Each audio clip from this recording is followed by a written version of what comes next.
Yet another example of what we have always known, that when you import too many people to the country in order to fill in the Ponzi scheme that population creates for the federal government, you cause trouble in almost every suburb and certainly every city in the country. What am I talking about? No, not people who look different, sound different or come from somewhere else. Literally, there are not enough homes in Australia for the people who are currently in Australia. We all know that for people who want to buy a house, and you definitely know it if you're renting one right now. In fact, we got this data today, and well done to realestate.com.au for pointing it out, about real estate vacancies. Now, this is frightening about how few places there are available for rent in all of the country. The nation's rental vacancy rate was 1.39%. So of all of the housing stock, what was available for rent, 1.39%. That's across the whole country, the whole joint. Conditions remaining extremely challenging for renters. Let me show you what this is like maybe in your city or part of the country. Just 1.6% of all potentially available properties are available for rent right now in Sydney. Basically the same in Melbourne. Fewer in Brisbane. And less than 1% right now in Hobart and Darwin. These are huge. Once you start to look at the regional numbers, there are fewer houses available for rent in regional New South Wales than there are in Sydney, regional Victoria than there are in Melbourne, regional Queensland than there are in Brisbane. This is a huge problem for our country. Now, the first and most important thing that you can do to make sure that those rental lines become shorter is to stop the number of people that are coming in, to certainly lower the number of people that are coming in, because we need to make sure that there are enough homes of all different shapes and sizes being built, but obviously that doesn't happen overnight.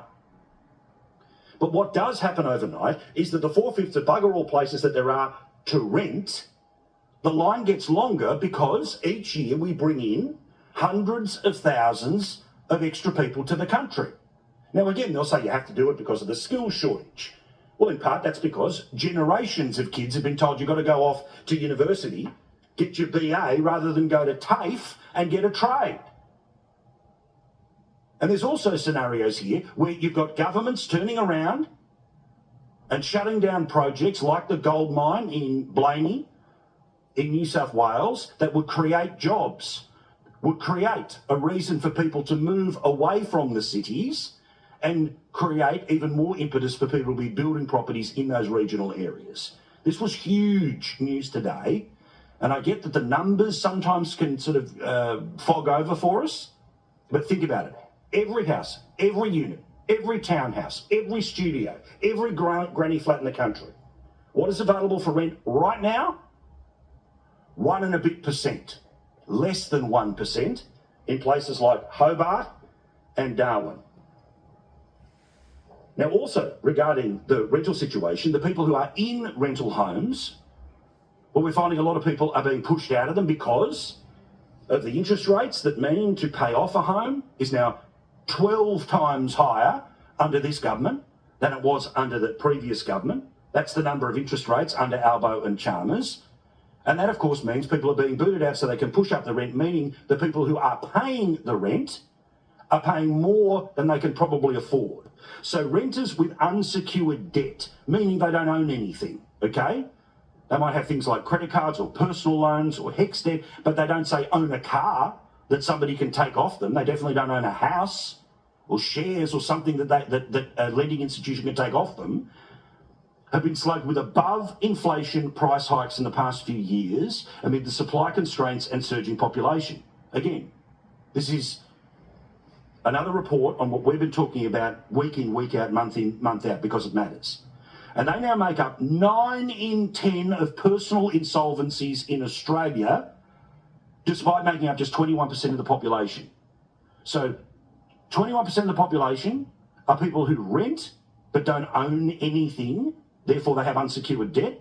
Because the debt becomes too much and they basically have to rule themselves bankrupt, 9 out of 10 people who end up in that scenario are renters. The bloke who put the data together says that the government agency was bracing for 14,850 personal insolvencies, remember 9 in 10 of them being renters, this year. That's up 25% since last year. So these are the realities, these are the victims of the Albanese and Chalmers economy. These are also the people that, yes, are being affected by paying off a home being 12 times harder than it was under the previous government. Of course, yes, that goes back through the RBA, but it all goes back to the government. All the polls have told us, because it's true, government responsibility in all of these areas. And those people that are lucky enough to have a job, regardless of whether they are paying off a house with it, still living with mum and dad, living with mates, or in rental accommodation. Now, while there has not been a huge explosion in the number of people that have lost their jobs, there has been a very significant increase, or should I say decrease, in the amount of hours that people are working. So remember, technically, to have a job in the country, we've got this nonsense where, 1 hour of work a week equals a job. Well, of course, underemployment, that's the best part of 6 and a bit% in the country, almost double the unemployment rate. Again, the Reserve Bank with more data on that, we'll discuss that with Bronwyn Bishop and Stephen Conroy in a moment or two's time. And if you just want to double check how normal you are when it comes to the types of debts that you're trying to pay off. Now, of course, remember, we're going all the way from an 18-year-old, either just out of school or starting off in uni or TAFE, all the way through to people of a certain age. So the averages are worth having a look at here. The reality for many people, certainly in that middle group of about, let's say, your late 20s to your late 50s, it's going to be higher than this, but have a look. The average loans that we are trying to pay off. The average brand new home loan being written in Australia now is for $641,000. The average credit card debt that people have is about $3,000. People taking out personal loans is $22,500. Now, yes, you take them out for a whole collection of different reasons, but we know there are people that are taking out personal loans to, among other things, pay off debt like credit cards or have enough money to be able to keep food on the table.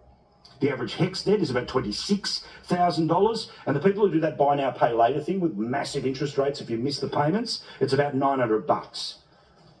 So yet another devastating insight into the reality of the economy under this government. Make no mistake, it is their responsibility, it is their fault.